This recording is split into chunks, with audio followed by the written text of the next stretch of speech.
pratiquement ivoirienne qui dit, ben, attendez, il y a quand même une affaire de statut dans cette affaire. Monsieur Ebetondi, je ne ferai pas ce débat. Je vous le dis fermement. Hein. Si j'avais tous les contours de ce plateau, je ne serais pas venu. Je vous le dis fermement et je préfère le dire à mon dos vision que les gens m'écoutent. Je ne serais pas venu. Il y a des niveaux où je ne descends pas. Si c'est ça le niveau de l'Afrique, je ne suis pas là-dedans. Si c'est ça le niveau de l'Afrique, je ne suis pas là-dedans. C'est-à-dire qu'on est à un niveau où il suffit que les impérialistes tapent un bouton pour qu'on descende de où je ne suis pas là-dedans. Le combat que nous menons est tellement, les enjeux sont tellement grands que je ne peux pas descendre à ce genre de niveau. Le débat que moi je fais, c'est je combats l'impérialisme. Okay. Et j'ai appris, moi, à faire la part entre les contradictions secondaires et les contradictions principales.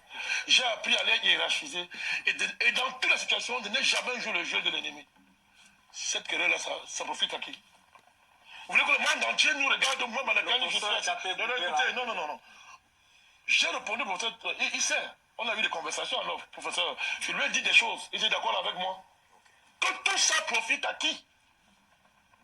On y va avec vous. Non, je vous dis. Parce que comme je parlais là, monsieur Bertini, vous savez que ça n'est jamais arrivé depuis que moi et vous on travaille ici. Je peux me lever et partir avant la fin de l'émission. Vous savez que ça n'est jamais arrivé. Moi je vous dis, je dis des choses qui ne peuvent pas se porter. C'est-à-dire que le monde entier regarde que voilà le niveau du débat. C'est-à-dire qu'on joue à fond le jeu de l'ennemi. Au point où bien sûr un plateau nous dit ce qu'on vient d'entendre là. Parce que comme toujours les Africains sont incapables de gérer leurs petites contradictions. En face, il n'y en a pas. Il n'y en a pas pire que ça. Ah, bien voilà. Il n'y a pas. Mais regardez, la différence c'est quoi? Ils ont l'art de gérer leurs contradictions. Et on savait, je savais tout ça. On ne m'apprend rien là. Il n'y a aucune information qui est nouvelle là. Nous savons tout ça depuis. Vous voulez que maintenant nous on vienne sur un plateau remplacer les contradictions, la vraie bataille qui nous oppose à l'ennemi, avec les querelles de chambre, de couple, Simon Babou et Yvette. Vous êtes sérieux? Que c'est ça le problème de la Côte d'Ivoire comme j'ai entendu faire, M. Baïtoundi? Quand ces deux-là étaient unis, ils étaient en phase. Ça empêchait la France et la communauté internationale de faire ce qu'ils ont fait. Quand on a bombardé le palais, quand on les a humiliés, ils n'étaient pas unis. Quand on a détruit ces gens-là, ils n'étaient pas unis. Et moi, je vous préviens, il y a le débat que moi, je ne fais pas. Si vous avez l'art de la logique, mais on va dans cette logique-là. Avec ces informations. Non, je me lève, je pars. Parce que vous faites honte dans ce combat. Ce qu'on fait, c'est une honte au combat. C'est une honte. Quand on entend dire ce que j'ai entendu là, moi, j'aime beaucoup ce monde.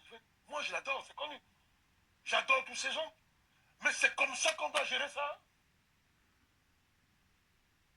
C'est comme ça qu'on doit gérer ça. Mais tout le monde sait que le FPI, le Fonds populaire ivoirien, devait arriver à ça. Si on connaît un peu l'histoire de ce parti, si on souhaite être en Côte d'Ivoire, on n'est pas surpris par ce qui se passe là. On n'est pas surpris. Moi, Balakani, je ne suis pas surpris. Ceux qui me suivent depuis savent que je ne suis pas surpris. Et j'ai même prévenu que ça allait arriver, mais tout en gardant la mesure. Parce qu'il faut privilégier les intérêts du combat. C'est comme ça qu'on gère ça. C'est comme ça qu'on veut dire. C'est-à-dire, tout ce que Babo a incarné là. Non. Cette affaire se règle dans la sagesse des Africains.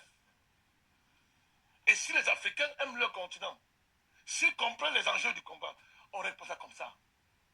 Je vous dis que si ça vous allez comme ça, moi je ne venais pas sur ce plateau. Je ne venais pas. Moi je ne me prête pas à ce genre de jeu. Je ne prête pas. Ça ne veut pas dire que je ne connais pas la gravité qui se passe. Ça ne veut pas dire que je ne connais pas les souffrances qui se passent. Mais si on s'engage dans un combat profondément, on ne jette pas son bébé avec l'eau de bain. Quelqu'un qui a fait un enfant ne le jette jamais avec l'eau de bain. Ce sont les sorciers qui jettent leur enfant avec l'eau de bain, monsieur Berretou. Les sorciers ou les sorcières qui le font. Moi, je ne suis pas un sorcier. Nous, les Africains, si on considère nos traditions, si nous nous vantons d'être les premiers à avoir humanisé le monde, les premiers à avoir fait ces choses-là, mais il n'y a aucun problème qui ne soit au-dessus de la sagesse africaine. Et jamais on ne vient présenter ses fesses comme ça devant les gens, et jamais on ne vient tuer, n'est-ce pas, ses enfants, son père devant les gens, sa maman devant les gens. Ce problème-là doit être réglé autrement. Jamais, moi, Balakani, je ne mettrai ma caution dans la manière dont on veut gérer ça. Parce que qui boit le petit lait là? On fait semblant de combattre les bleus. Qui boit le petit lait actuellement? À qui veut-on faire croire que ces querelles familiales là sont plus importantes que les enjeux de l'heure, alors que le continent négocie ça?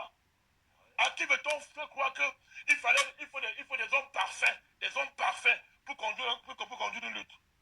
Et que l'imperfection d'un homme peut nous amener à effacer tout ce qu'il a incarné durant toute sa vie. À effacer le fait que jusqu'à présent, il ne s'est jamais compromis. On le saurait. Être capable de faire la part entre les faiblesses d'un homme et ce qu'il incarne. C'est ça l'Afrique. Je vais tout dire. Bon, je vais arrêter là. Je vais arrêter là.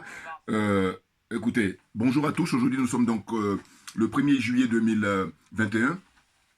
Ici à Paris, en région parisienne principalement.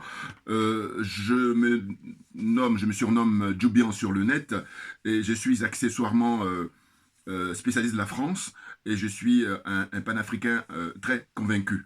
Banakani, vous l'avez reconnu, c'est le chroniqueur sur Afrique Média. Je dois dire que je suis d'accord avec lui, pas toujours. En tout cas, où je n'étais pas d'accord avec lui en dernier, c'était sur le fait qu'il avait dit que Idriss Déby était un panafricain. Voilà, je ne suis pas d'accord du tout avec ça. Mais autrement, de manière générale, quand il fait ses analyses, j'approuve.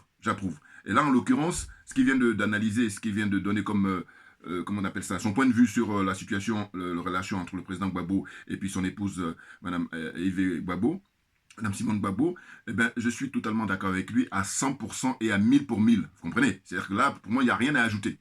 Sa réaction, pour moi, c'est ça. Hein. Si j'étais à sa place, c'est comme ça que j'allais réagir. Donc c'est parfait. Impeccable.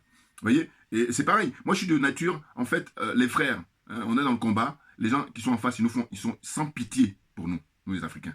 Ils sont sans pitié. Il se trouve que nous, voilà, notre problème, c'est ça. Hein, je garde toujours ça parce qu'évidemment, c'est le slogan qu'on ne peut pas me démentir. Que quelqu'un vienne me démentir ça. Voilà. Hein? Donc, c'est l'aliénation, hein, le complexe et la corruption. On se bat contre ça. C'est-à-dire que le défi pour l'Afrique, c'est ça, au XXIe siècle. Hein? Ça, moi, je suis très fier d'avoir trouvé l'idée là. Et maintenant, il est question de faire des t-shirts, plein de trucs. Alors, c'est pour ça que j'en appelle aux frères qui ont les moyens. N'hésitez pas. Hein? Plein de t-shirts à diffuser partout. Parce qu'il faut sensibiliser les gens. On est dans cette démarche-là, évidemment. Donc, Banakani, franchement, c'est impeccable. Il est dans l'excellence là quand il a cette réaction-là par rapport à l'actualité ivoirienne. Le problème qui se pose entre les Français qui sont toujours dans la manipulation. Comprenez? Ils sont dans une tendance à vouloir imiter les Sud-Africains parce que l'expérience du père Mandela. Bon, alors là aussi, je ne suis pas d'accord parce qu'il avait dit que Gbagbo, Mandela... Non, c'est pas la même chose. Mais alors, pas du tout. Bon, chacun a son courant de pensée. Hein. C'est-à-dire que moi, je suis plutôt à penser que l'expérience de Mandela n'a rien à voir avec celle de Gbagbo. Leur expérience, elle est unique en soi. Chacun a son expérience. Mandela a fait 27 ans en prison. 27 ans, attention. Et on est en Afrique du Sud, au moment où on nie la qualité d'être humain aux Africains là-bas sur place. Hein. Ça a duré 40 ans. Mais en Côte d'Ivoire, on a d'un côté un Africain contre un Africain. Alors qu'en Afrique du Sud, on a des Blancs qui sont soutenus par tout l'Occident blanche. Hein, l'Occident blanc, vous voyez, l'OCDE, l'OTAN, tout, ils sont derrière en bloc, les Blancs, c'est pour ça que ça a duré 40 ans. Vous comprenez? C'est la raison pour laquelle je m'étonne que des frères qui sont pourtant bardés de diplômes et tout ça, qui ont des connaissances, ils font cette erreur-là d'appréciation. Non, les choses sont claires. Hein? L'expérience sud-africaine, elle est unique. À la limite, on pourrait la comparer avec les États-Unis, parce qu'à l'époque, aux États-Unis, justement, les Noirs là-bas n'avaient pas les droits civiques. Vous comprenez? Voilà. On peut, parce que là-bas, c'était pareil, c'était les Blancs qui opprimaient des Noirs. Mais l'expérience de la Côte d'Ivoire, alors on me dira toujours, oui, mais c'est les Français, donc c'est des Blancs. Oui, mais M. Ouattara, là en l'occurrence, il est confronté à M. Gbagbo, donc c'est deux Africains, hein, noirs, 100%. Bon. Eh bien, ce que je veux dire par là, c'est que ça n'a rien à voir. Attendez, 27 ans de prison là-bas à casser les cailloux. Hein? Alors même si on me dit que oui, M. Gbagbo, quand il était à Korogo, il est resté une année ou une année et demie dans l'obscurité. Mais non, mais attendez, très franchement, ça n'a rien à voir. Évidemment, vous voyez. Mais les Français, ils sont dans cette tendance-là, en fait, comme ils méprisent, c'est les Français, les Blancs, hein, les oligarques français. Hein? Pas le peuple, il n'est pas raciste. Moi, de mon point de vue, hein, le peuple français n'est pas raciste. En revanche, je dis que l'oligarchie, c'est-à-dire ceux qui dirigent ce pays, c'est les plus racistes au monde. Je vais le dire tout le temps. Et puis je dis que quelqu'un vient me démentir le contraire. N'importe quoi, des aliénés, des complexés, et puis il suffit des miettes et puis ils ferment leur gueule. Donc rasez les murs, j'ai pas le temps. Voilà. Donc de quoi je parle? Je dis, écoutez, Nelson Mandela, son expérience, c'est Robert Island, la prison là-bas au milieu de l'eau, hein, et puis vraiment où on emmène des gens très très dangereux. Vous comprenez? Voilà. Donc, ceux qui ont cette tendance-là, par moment, à dire, oui, le président Gbagbo, il a fait mieux que Nelson Mandela, mais n'importe quoi. Et puis encore, je vais profiter, parce que avant d'arrêter après, je vais terminer avec l'histoire du président Gbagbo. Enfin, en tout cas, l'actualité ivoirienne. Mais ce que je tenais à dire, c'est qu'il y a beaucoup de gens qui souvent disent, oui, Mandela, il a mal négocié, et patati et patata, ça part dans tous les sens. Et moi, j'étais sûr que là où je me rattrape, là où je retombe sur mes pieds, c'est du bon sens qui m'aide beaucoup. Et puis, honnêteté intellectuelle. Les deux, je les associe, parce que sans les deux, je ne peux pas avancer. Hein? D'une part, mon bon sens, et d'autre part, mon honnêteté intellectuelle. Parce que souvent, ce qui se passe chez les certains, c'est le manque de bon sens, et puis d'honnêteté intellectuelle. C'est très important. Pourquoi? Mais écoutez, Nelson Mandela, il a fait ce qu'il pouvait faire. Il a fait 27 ans en prison. 27 ans, ce n'est pas 27 jours, ce n'est pas 27 mois. C'est 27 années, c'est-à-dire 12 fois 27. Il y a des gens, même quand tu leur dis qu'ils vont passer une semaine, ils ne pourront pas. Même, voilà, 24 heures, ils ne pourront pas. Donc, comprenez. Hein? Par exemple, je m'amuse à dire que M. Ouattara, il peut même pas, parce que le président Gbagbo a vécu pendant 10 ans, M. Ouattara ne peut pas le vivre pendant une semaine, il ne peut pas. Et il signe tout de suite pour fuir, aller où il veut, mais il ne peut pas. C'est clair. Hein? Maintenant, pour revenir là, pour dire quoi? Pour dire que, mais écoutez, le pauvre vieux, ça y est, que son âme repose en peine, M. Nelson Mandela, Madiba. Mais il a fait ce qu'il pouvait, il a fait 27 ans tôt, c'est-à-dire qu'il a sacrifié sa vie, hein, pratiquement, parce que quand il sort, il est tout vieux, là. Comprenez? Bon. Mais j'ai dit, mais ceux qui l'ont remplacé, ceux qui prennent la place maintenant, depuis il n'est plus, alors qu'il a fait un seul mandat, alors que j'ai toujours que c'était lui qui devait rester au pouvoir pendant toute sa... Il devait mourir au pouvoir, Nelson Mandela. Rien que parce qu'il a fait 27 ans tôt. Parce qu'il y en a plein là qui n'ont rien fait du tout. Ils étaient dans les bureaux, ils ont pris le siège par force, hein, ils ont été imposés par les Français, puis après ils disent, ils ne bougent plus. Donc ils ont pris aucun risque de leur vie. Aucun. Ouais. Donc c'est le pire, c'est le comble. On est dans la totale. Il faut savoir de quoi on parle. Donc ce que je voulais dire, c'est quoi? C'est que j'ai dit, ceux qui ont remplacé Nelson Mandela, c'est-à-dire que Zuma, regardez, même l'actualité nous dit quoi? Nous dit que Zuma, il est condamné à 15 mois de prison parce qu'il méprise comment on appelle, les institutions de son pays, alors que lui, il a été président de ce pays. Donc, alors quand on a été président, quand on a été homme politique, il faut être exemplaire. Voilà. Sinon, il faut aller faire autre chose. Ce que je dis souvent. Et c'est là où c'est fatigant, hein. Mais bon, on dirait que c'est la vie qui veut ça. Mais moi, j'ai pas le temps. C'est ça que je dis. Alors, les gens qui me connaissent, hein, j'ai pas le temps. Moi, je n'écoute. Je vous donne un exemple. Bandakani, je vous dis, je suis pas d'accord avec lui pour la qualification d'Idriss Déby comme étant panafricain. Mais cela dit, quand il dit quelque chose de juste, allez, je le brandis. Je lui donne même la parole totale parce que je suis comme ça. Voilà. J'appelle ça être fair play. Puis être honnête. Voilà. C'est ça, la réalité des choses. Donc, ce que je dis, j'ai dit, mais ceux qui ont remplacé Mandela, ils font quoi? L'actuel président, qui est un avocat, je crois. Que Zuma, lui, avec ses histoires de magouille avec la famille indienne, je sais pas quoi. Mais vous voyez, ils sont cupides, c'est que le matériel qui les intéresse. Donc, eux, je dis, quel sacrifice ils font? Parce qu'à la limite, si on me dit que oui, le président Mandela, il aurait pas dû, d'accord, mais ça c'est facile à dire. Vous voyez, moi je pense que c'est facile. Pourquoi? Parce que je dis, mais ceux qui le remplacent, mais pourquoi ils font pas le nécessaire? Pourquoi ils ne font pas le nécessaire? Parce qu'ils n'ont pas les couilles. Oui, ils ne peuvent pas faire, lui il a fait 27 ans en tôle, il ne peut pas. Il ne peut même pas faire la moitié, ni même 5 ans, il ne peut pas. Comprenez? Et moi, mon problème est toujours là. Hein. Et là, quand je dis ça, ceux qui font un minimum d'honnêteté intellectuelle, ils vont me rejoindre immédiatement. C'est évident. Et c'est pour ça que c'est fatigant, parce que je dis, mais qu'est-ce qui fait que quelque chose aussi simple, hein, on perd du temps? Comprenez? Donc, dans les réflexions qui consistent à dire, oui, en fait, on condamne le président Mandela, hein, le monsieur, le grand monsieur, le très grand monsieur, parce qu'on dit qu'il n'a pas signé, parce que s'il avait fait des bonnes signatures, on n'en serait pas là. Mais attendez, lui, moi, j'estime qu'il a fait sa partie. Voilà. Il a fait ce qu'il pouvait. Parce que 27 ans de tôle, il y en a plein qui ne font pas. Maintenant, je dis, ceux qui l'ont remplacé, ils font quoi? Et là, j'en reviens, je fais le parallèle aussi hein, avec la République centrafricaine, comment on appelle, démocratique, voilà, la République démocratique du Congo, avec Tshisekedi là. J'ai dit, au moment où la jeunesse africaine demande de sortir, exige le départ de l'armée française, et lui, il signe les accords avec l'armée française. Tshisekedi, qui est actuellement président de RDC là. Vous comprenez? Et donc, je dis, c'est pareil, quand je fais le parallèle, je dis, mais ceux qui sont au pouvoir là-bas, la mort de Lumumba, à quoi ça a servi? Donc, je crois que le débat doit porter beaucoup plus ça. Parce que si on fait ça, on est sérieux. Et puis, on peut avancer efficacement. Autrement, si on est là que pour se mentir à soi-même, c'est-à-dire de dire que Mandela, le fait qu'il n'ait pas signé, ça permet à ce que, finalement, économiquement, les Blancs là-bas, ils ont toujours le pouvoir. Et puis, au niveau politique, les Noirs. Mais non, mais il a fait ce qu'il pouvait. Et que chacun fasse. Donc, j'en reviens toujours à la fameuse phrase, la pensée de Frantz Fanon. Chaque génération doit, dans une relative opacité, découvrir sa mission. Deux choses, l'accomplir ou la trahir. Or, le constat que je fais, c'est que la génération aujourd'hui qui a pris le pouvoir, hein, depuis la mort de Lumumba en RDC, ils trahissent le combat, ils trahissent leur mission. Pareil en Afrique du Sud. Hein.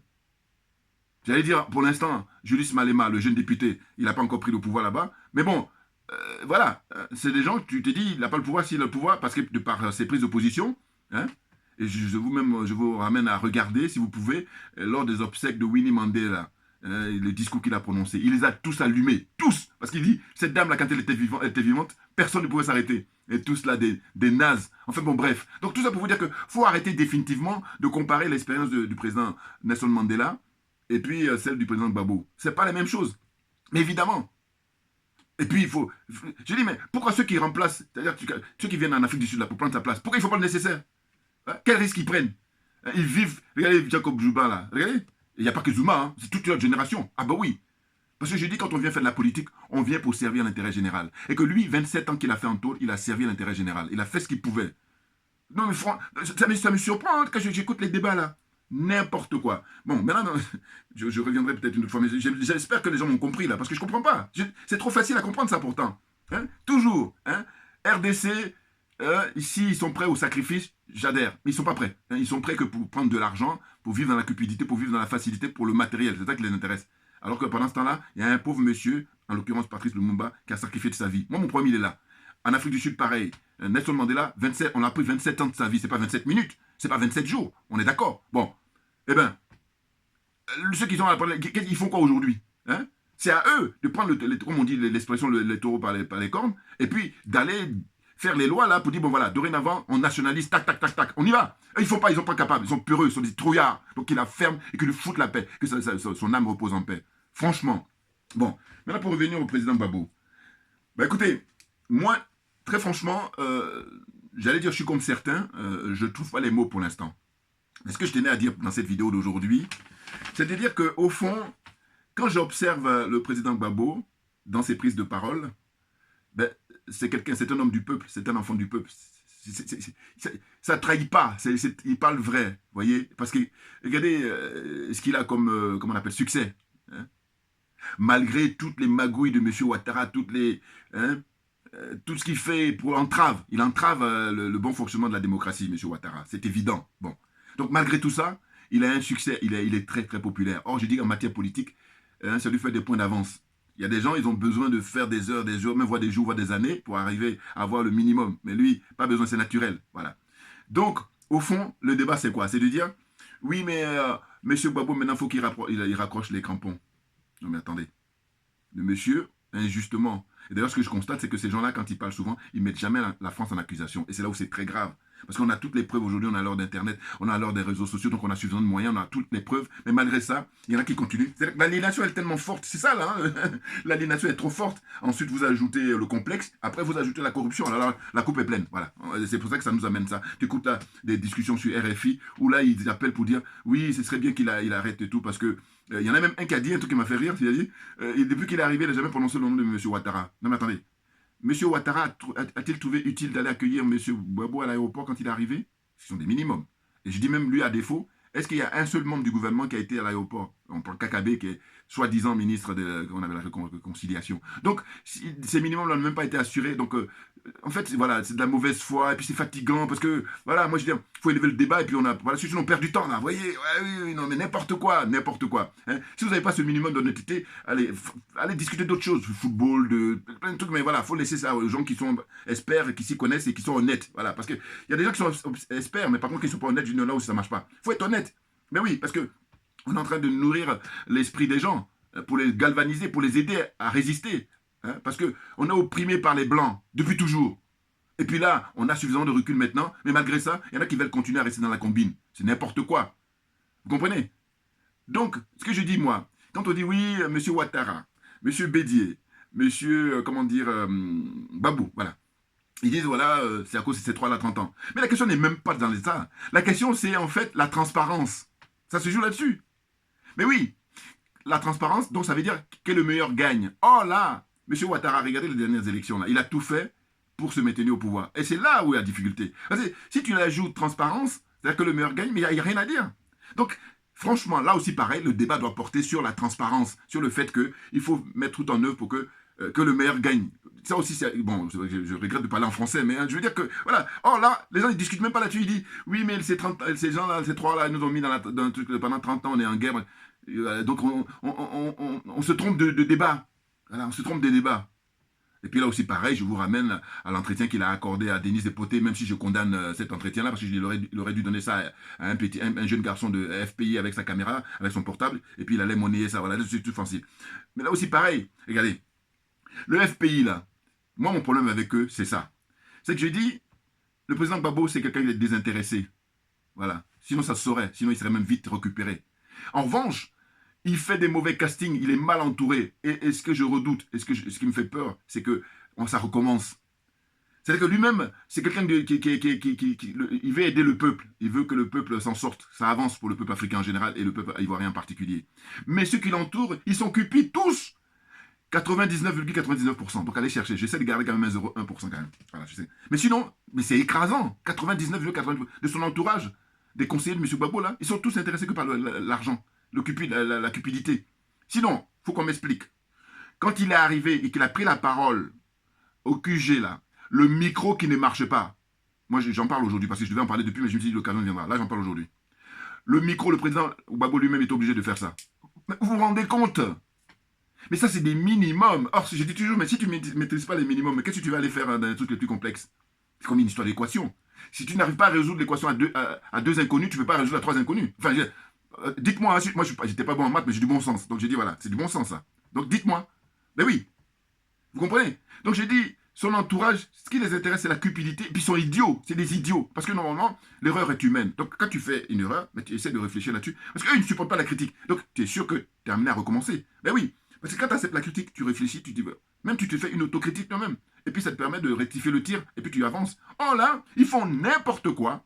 La sécurité du président Gbagbo, elle est menacée en permanence. Moi, je suis le frère Isaac Kofi, que je salue, qui est vraiment très courageux, total respect, parce qu'il fait ce qu'il peut. Là aussi, pareil, il mérite qu'on le soutienne avec beaucoup, beaucoup d'argent. Parce qu'il y a des gens, l'argent qu'ils gagnent, ils font quoi avec ça? Alors qu'il faut financer des gens comme ça, parce que, en fait, vous savez, il y a deux, comment on appelle ça, enfin deux, il y en a plusieurs, en tout cas les plus importants, c'est l'arme qu'on connaît, conventionnelle, c'est-à-dire les fusils, les drones, tout ce que vous voulez. Mais la communication, mais c'est la plus forte même que tout le reste.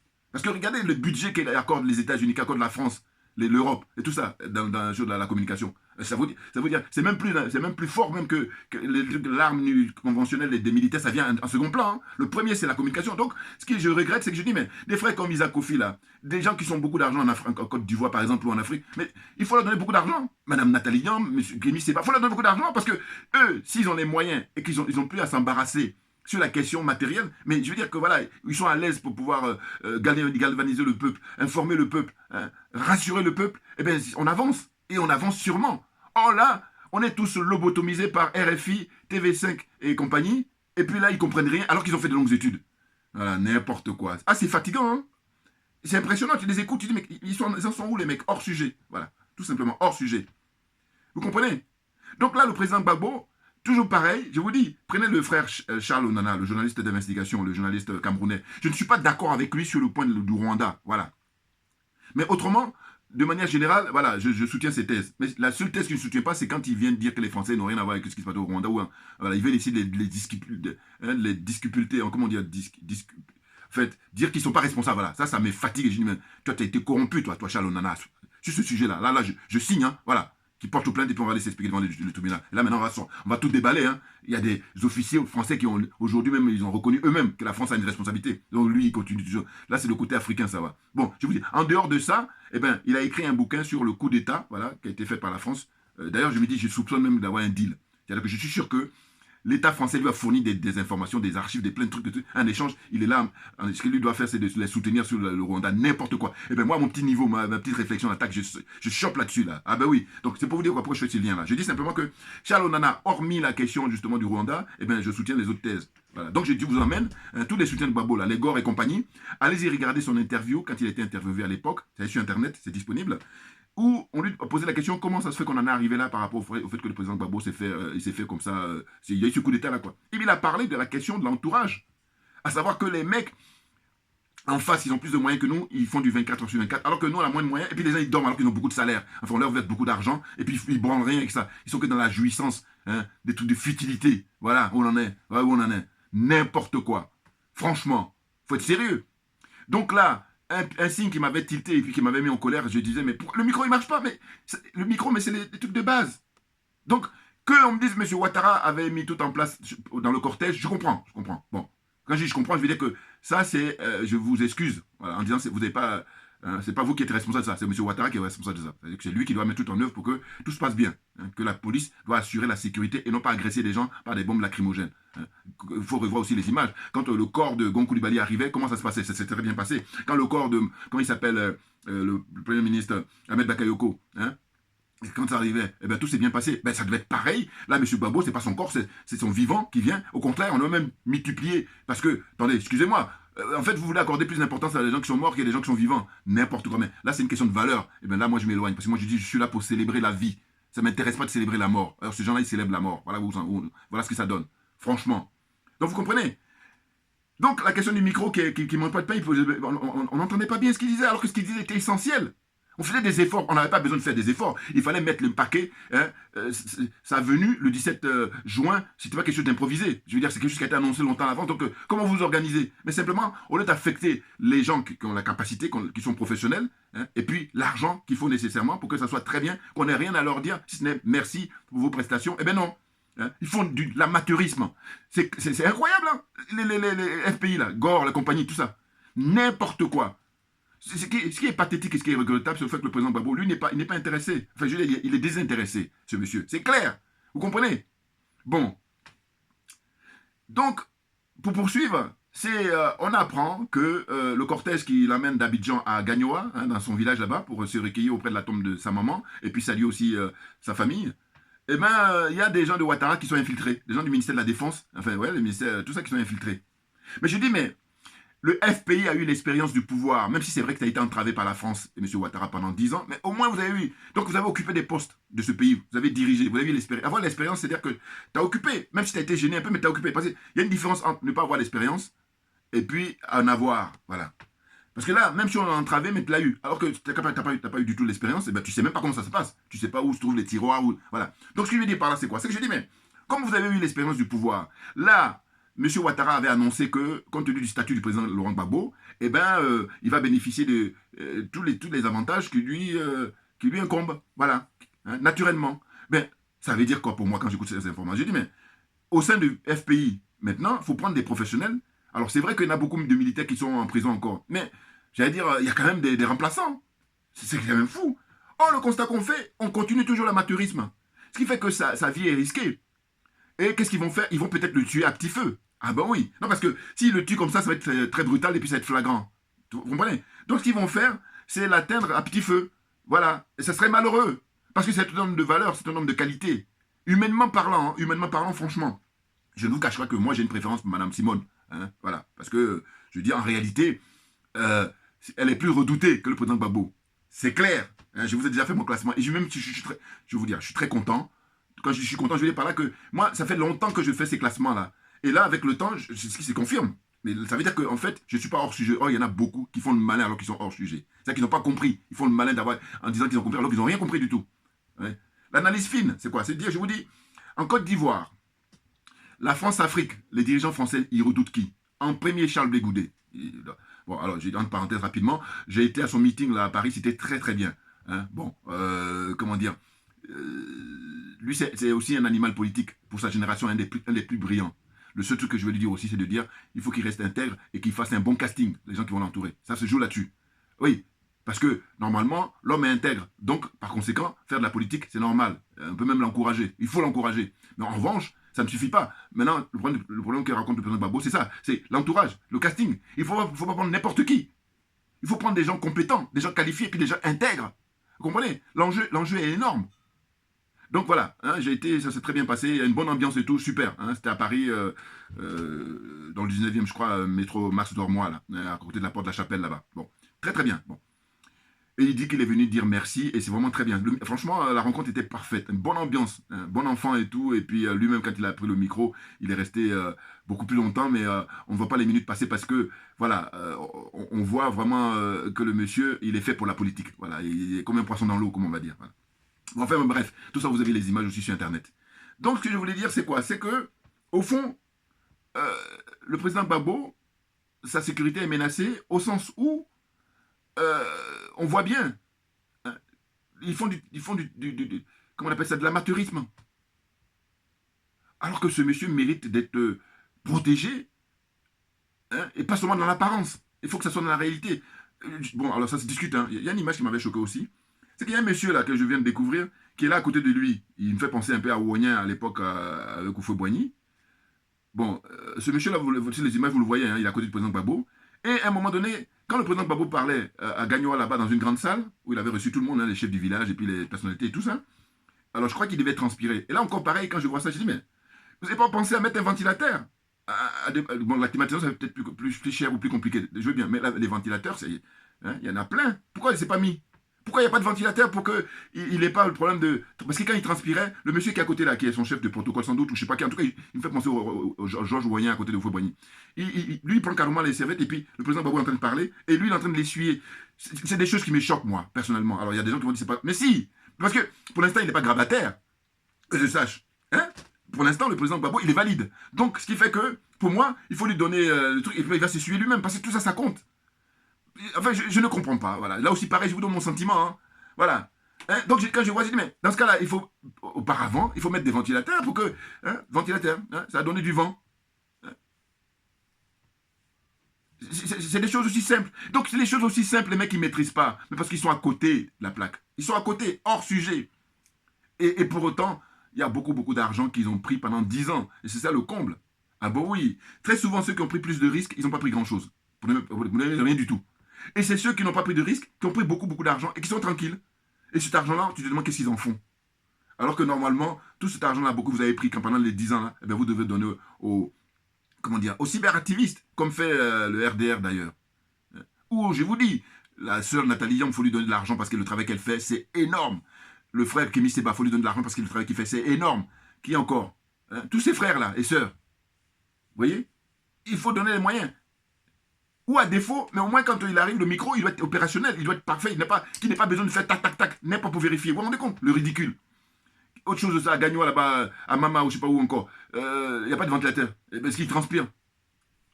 Enfin, il faut en mettre au maximum. Voilà, c'est tout. Parce que comme ils disent pas où il y en avait, mais ils ont... Si il y en avait, le mec il les transpire là.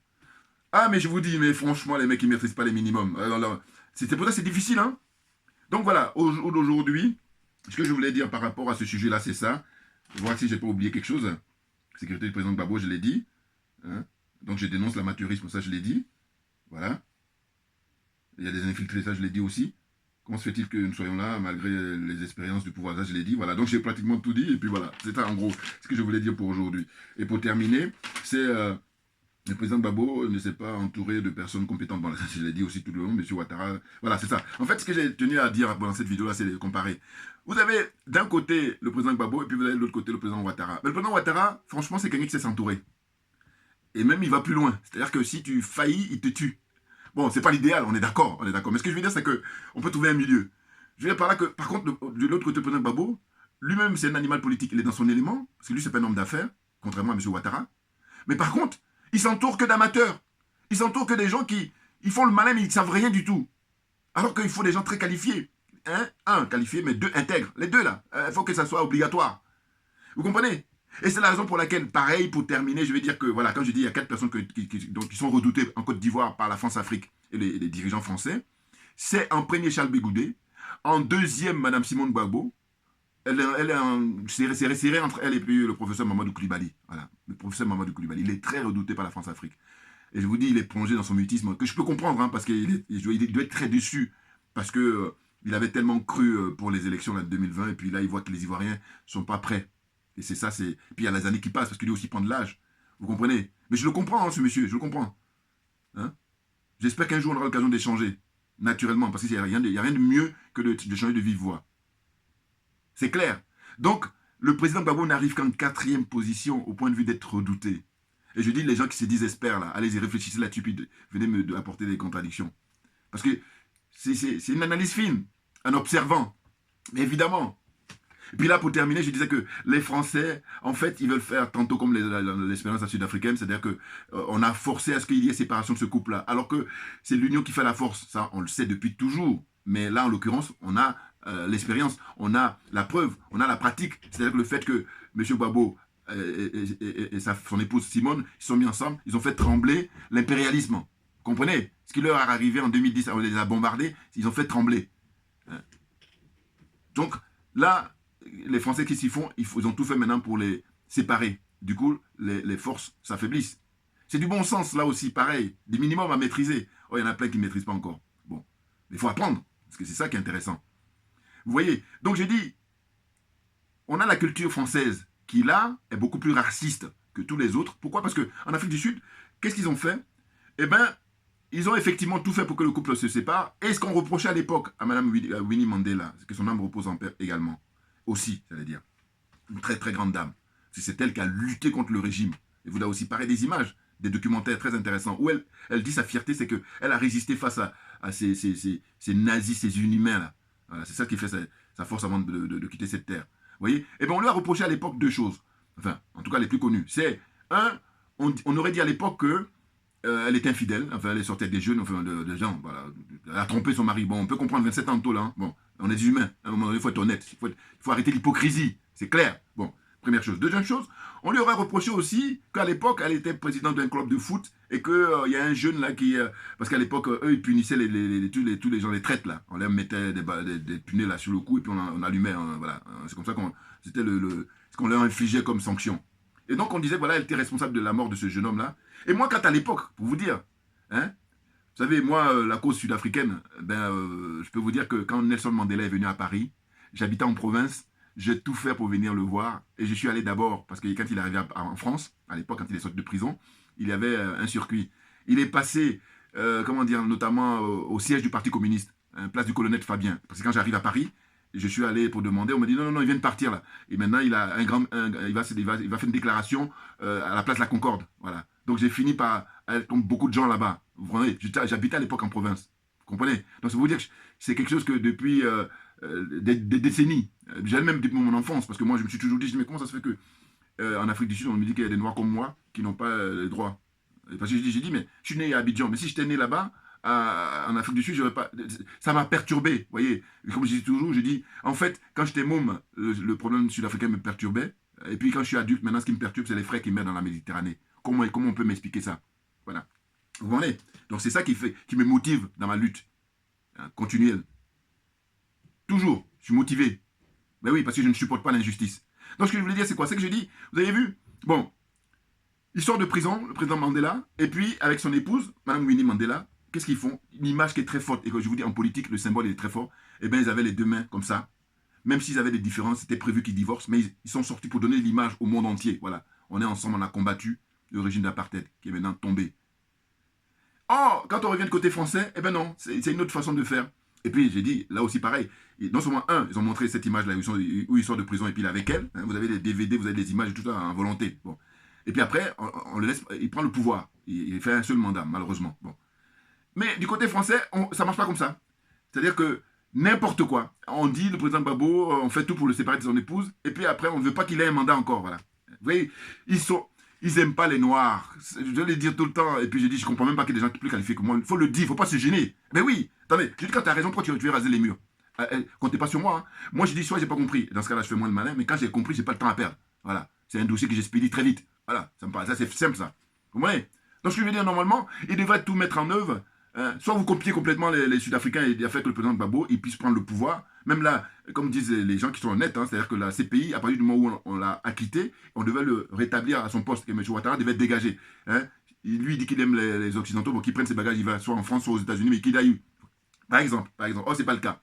Vous voyez, là, on est dans une fuite en avant comme ça, où ils veulent toujours continuer à avoir la main mise sur la Côte d'Ivoire et les autres pays, naturellement. Mais là, la jeunesse d'aujourd'hui, elle a tout compris. Regardez ce qui se passe au Mali. Regardez ce qui se passe en République centrafricaine. Et puis Macky Sall, je vais faire une vidéo prochainement là. Lui en fait, ses jours sont comptés de Macky Sall. C'est clair pour moi. Oui, parce qu'il est en train de jouer avec le feu là, à modifier les lois pour dire voilà, il considère comme étant, comme il dit ça, terroristes. Alors que c'est eux les vrais terroristes. Les terroristes pour moi, ce sont tous les chefs d'État africains, surtout la zone francophone. Voilà, ce sont eux les terroristes. Vous comprenez? Une dernière chose. La députée là, j'oublie son nom. Mais une députée excitée du RDR, là, elle est claire comme ça, un peu forte, cette dame-là. Eh bien, c'est elle qui a été emmenée en Afrique du Sud pour le vote des députés, pour, enfin, en tout cas, pour, comment on appelle ça, je crois, pour l'Union africaine. Voilà. En tout cas, les députés africains pour l'unité africaine, l'Union africaine. Et il y a eu une bataille là-bas, c'était très choquant, mais elle était partie pour ça. Hein. Ah oui, oui, oui, elle était missionnée pour ça. Pourquoi? Parce que moi, j'ai vu une image où elle était accueillie par le président Ouattara et je suis sûr qu'il l'a reçue pour la féliciter. N'importe quoi. Vous voyez? Donc, ces gens-là, ils sont envoyés par la France-Afrique, ils sont envoyés là pour aller saboter le projet de l'unité africaine. Voilà. Et donc, là aussi, vous pouvez les retrouver sur Internet. Hein. Le président Ouattara l'a reçue, elle, c'était bien avant l'arrivée du président Babou. Il a dû la recevoir, je crois, le 13 ou le 14 juin. Quelque chose comme ça. Il y a les images sur Internet. Et je suis sûr que c'était pour la féliciter. Parce qu'elle, elle était envoyée là-bas pour faire du sabotage. Elle était contente d'elle. Voilà. N'importe quoi. Et d'ailleurs, il y avait des prises de bec avec Malema, Julius Malema, hein, le jeune député là. Lui, par contre, il rigole pas, hein, parce que j'ai vu, il avait un face-à-face avec un autre député, là, je sais pas de quel pays il est, lui. Mais il lui dit carrément, non, mais moi, là, il rigole pas. Il dit que si on était à l'extérieur, toi, je te. Voilà, vous comprenez, hein, je parle. Non, non, mais c'est impressionnant, c'est impressionnant. Oui, donc ça rigole pas, parce que l'enjeu est trop énorme. Comprenez? Ils ont connu 40 ans d'apartheid. Là, vous êtes dans les chicaneries, comment on appelle ça, la marmaille, les trucs légers. Enfin, bon, bref.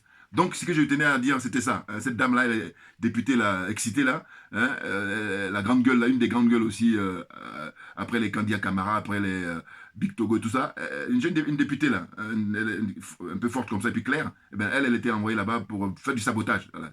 Là aussi, j'ai fait le décryptage, moi. Claire, très simple. Bon. Donc, c'est ça. On lâche rien, hein, je vous dis, on est déterminé parce qu'on a tout compris. Hein. Et que les frères qui ont les moyens, il faut aider ceux qui sont pour la bonne cause, pour qu'on avance avec. Parce que les autres en face, c'est ce qu'ils font depuis toujours. Et nous, on ne comprend pas ça. Ou alors, on comprend, mais en fait, on est noyé dans notre... C'est la bêtise humaine. On est noyé dans ça. On est noyé dans l'aliénation. Voilà, toujours. On est noyé dans le complexe. J'allais même dire la compromission. Et puis, au final, c'est la corruption qui chapeaute tout. En fait, ça, voilà. C'est ça qui fait le bouquet final. Malheureusement, malheureusement. Mais nous, on ne lâchera rien et on va aller jusqu'au bout, évidemment. Parce qu'on n'est pas très loin du but. Hein. Regardez ce qui se passe avec le président Touadéra. Il donne du fil à retordre là. Et puis, il a très vite compris en République centrafricaine. Voilà. Maintenant, je vous dis toujours que l'heure du procès de la France-Afrique a commencé. Plus que jamais.